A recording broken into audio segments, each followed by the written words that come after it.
Hey, so some updates and some emotional journaling. Video journaling today. Try to be quick. I did want to piggyback a little bit on the last video of my kids and the feeling that I had about their dad. Um, I do want to do some clarity. I had spoke with someone after that, and she was good for my soul and really helped me through it.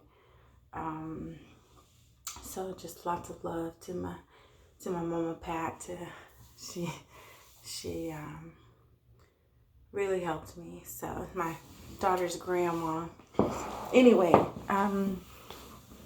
I wanted to say first and foremost, give it a little bit of clarity. So I was venting and was really emotional about what was going on, and I did get a chance to kind of hear it again and realize that it may have sound like it was all about me being jealous of my children's father.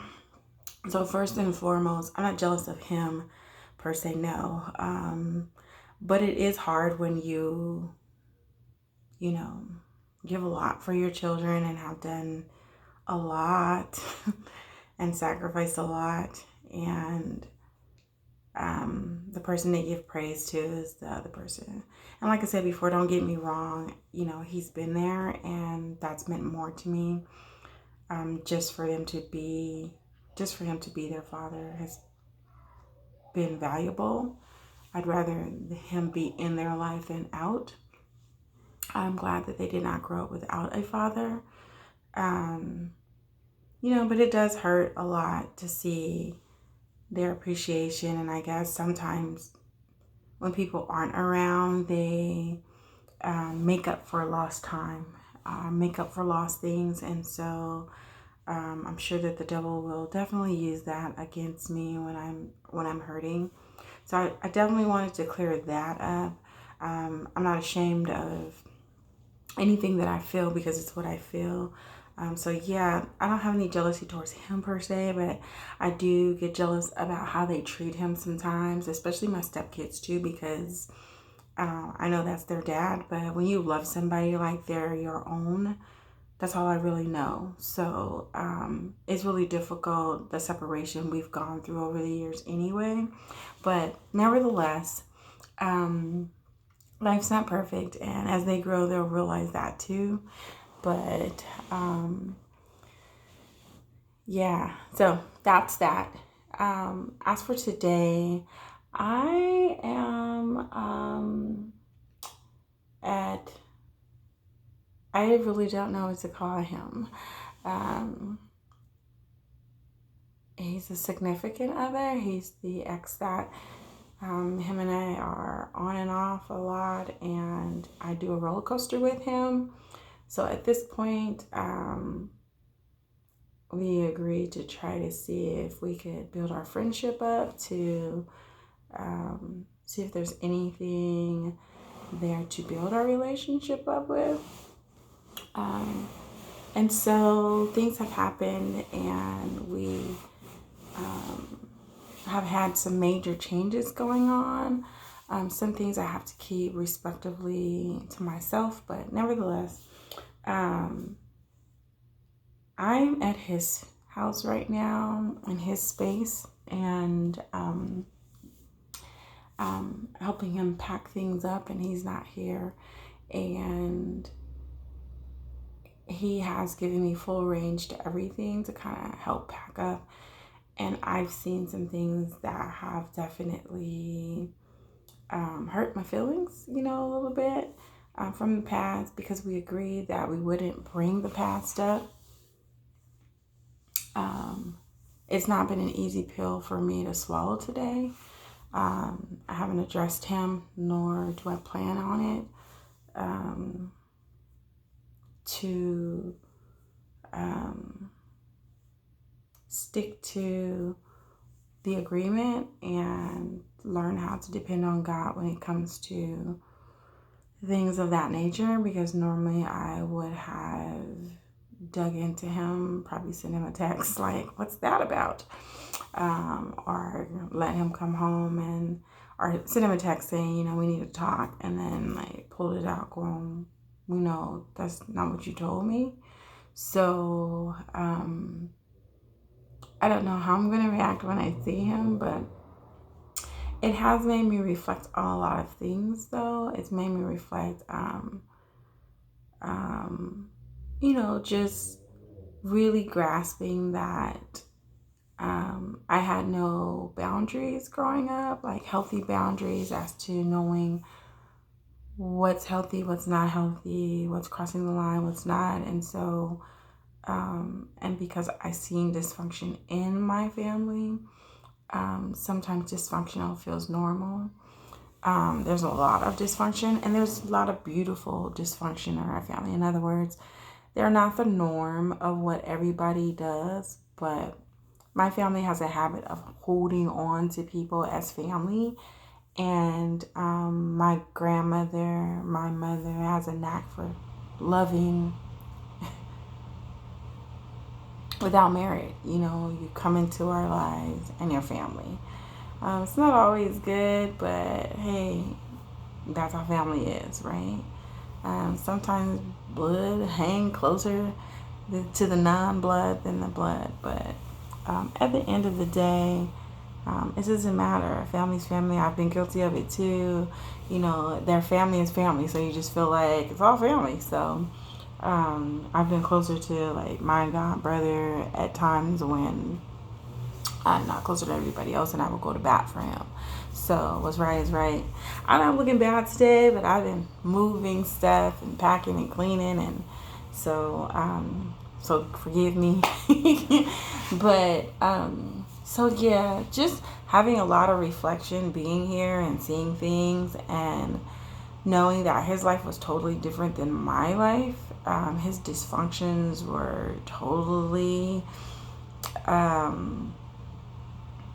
non-functional, and being there for him, as a friend, as when we were a couple, and just like in this space that we're in right now, it's kind of enlightened me, especially because I'm in this space and I'm actually like, I'm tired of fighting, and I'm tired of questioning, and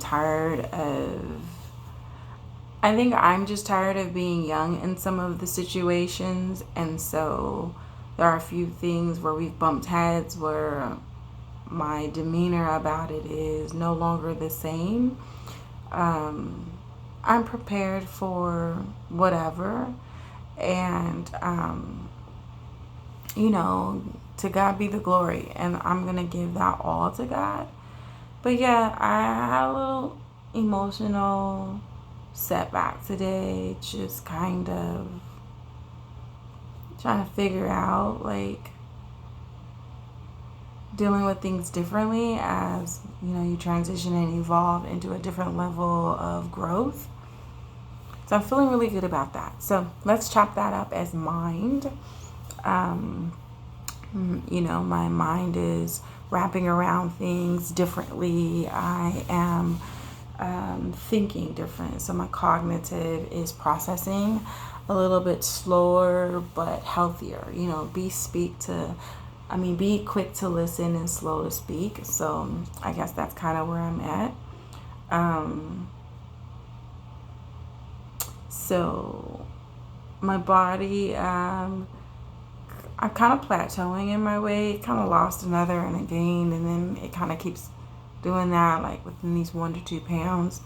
So I haven't been eating the healthiest, and I haven't been able to do my morning walks faithfully. So going up and down a lot of stairs, but so I guess I'm okay as long as I'm plateauing and not like doing nothing extra. My BMI has definitely dropped, so yay. Being bit by a lot of bugs, mosquitoes, and fleas, I think that was, and spiders. And so I think that's going to take a toll a little bit on my health, make me a little fatigued. I definitely know that the quarantine, even though we're living life kind of normal, it really isn't normal. And just speaking from the mental health side of things, knowing how, my clients were definitely going through a lot, especially the youth, the parents too, of not really knowing how to handle what's going on. And even me working from home and health, it's a lot to process. And we think that, okay, we're normal, but we aren't. And so we're more exhausted in this time and space. And it's a lot more to deal with, and it's a lot more to adjust. And I think family has a tough time dealing with how we're supposed to deal with things. I know that I've met a lot of people more fatigued, more lethargic, don't really have the energy. And then I'm meeting people who gained a lot of weight and now they're starting to lose the weight, recognizing that, okay, this is the new normal, so things have to change.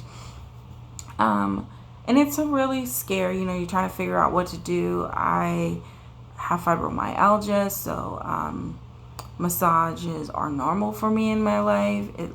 Minimum 2 a month, and I haven't had any, and I finally had one, and it was a hard decision to make. Like, do I go, do I not, which mask do I wear, and so after much debate and deciding to do my KN95 mask with another covering, I decided to go, and I'm going to put that all in God's hand because I definitely need it. Oh my gosh, it was the best massage ever. So I guess body-wise, I'm doing okay. The aches that I'm having are excruciating. They're intense, but it's my life. And so I'm dealing with it. I think I'll do a nice hot bath tonight. Just a lot of moving around and helping and other things, not wanting to exhaust myself, but not wanting to overextend myself. So trying to find the right balance of rest has been interesting. And as for spirit, my spirit man, I think God is still really dealing with me. I think he's opening up doors and showing me beautiful fruitions to come, like sharing things with me. But I've been really quiet about things, and that's pretty interesting. Even in this video right here, even though I'm supposed to be doing transparency, I think a lot of it is concealed, not on purpose, but just on purpose. Like, I'm not trying to be, but I think it's necessary. And I think that God's doing whatever he does, and I'm going to trust him on that one. So yay. Spirit, didn't get to go to church last week. I don't think I did. No, I forgot. I went to Bible study, and I didn't get to go to church. I was helping out, and went to Bible study last night. The discipleship class, it was really good. I caught the tail end of it. It was a short class. Was definitely, whatever I got was what I got, and I needed it to remind me of how I should live righteous and strive to be righteous and appreciate the righteousness of God and the grace that God has for us. Yeah, I felt really, really good about that message, that study. Yeah. I think that's about it. I'm looking forward to the family in a couple of, less than 2 weeks. We'll be out going to have our nice Julian family birthday parties, reunion, kind of whatever we do. I'm looking forward to it. I'm really excited. They did express to me that the children's father was going to be turning 60 this year, so I know that that's a big deal. So I did feel kind of bad about saying no, but at the same token, I mean, 60 is it's a big deal. And so I did feel kind of bad, but at the same token, I'm just not appreciating the last minute thing, and I'm not appreciating the way they went around my back. It's sort of kind of the principle to say no, and it's also the point of we still don't want to rub other people the wrong way. I think that's important. I think if you came to me and asked me, I would say, yeah, but deep down inside, like, man, can I just have something? And this is something my son has to share with my mother and something my mother has to share with my son. I think that's enough. And the fact that we're going to acknowledge. We've had lots of changes going on. Contact the family and got a lot of their input. So I was real excited about working together as a team, figuring out what we needed, what we didn't. So I need to get that list out to them quickly because I need to go grocery shopping. And it's a lot. So I'm thinking I probably want to do a lot of it online. So yeah, that's it. Soul, body, spirit, man. That's what's going on. Pray for me, keep me up as I'm going through my emotional transition of things, especially with I just don't know what to call him anymore. So as I'm going through, I'm just going to call him significant because, well, obviously he's significant that we're still around each other and we're still trying to figure things out. I think both of us want to make sure that we're in God's good grace and that we're doing the right thing. And I think both of us want to make sure that we're not missing out on a window of opportunity if that's where we should be or could be. And if not, that we are making good decisions, with a clean mind, a healthy mindset. So that's it. I'm going to go. So take care of you. And remember, these videos are for me. It's my own journey. It's my walk. And if you just so happen to catch the videos and they enlighten you or you identify with it, cool. If you have something positive to say, send me a message. That's cool. Keep me up in prayer. I definitely appreciate prayer warriors or those who just feel the need to pray. I appreciate that, definitely. If you need prayer, let me know. I can always be found at Timnetta Marie on Facebook. I will be getting back and opening those up after this week. Still send the prayers because I still pray for those that I still pray for the unread messages. And when I open them, sometimes people give me updates and it's really nice to know what they said, and I pray not knowing what it was and then them giving positive testimony about it. So that's cool. I just got one last week, so it was really cool to know that the prayers went up and God heard us. So it was awesome. All right, so that's that. Love you much, Tanetta. And always sending love to those who are listening. All right, so I'm going to end on my business thing that I always say. Good morning, good afternoon, and or evening to all everywhere if you just so happen to be listening. But bye.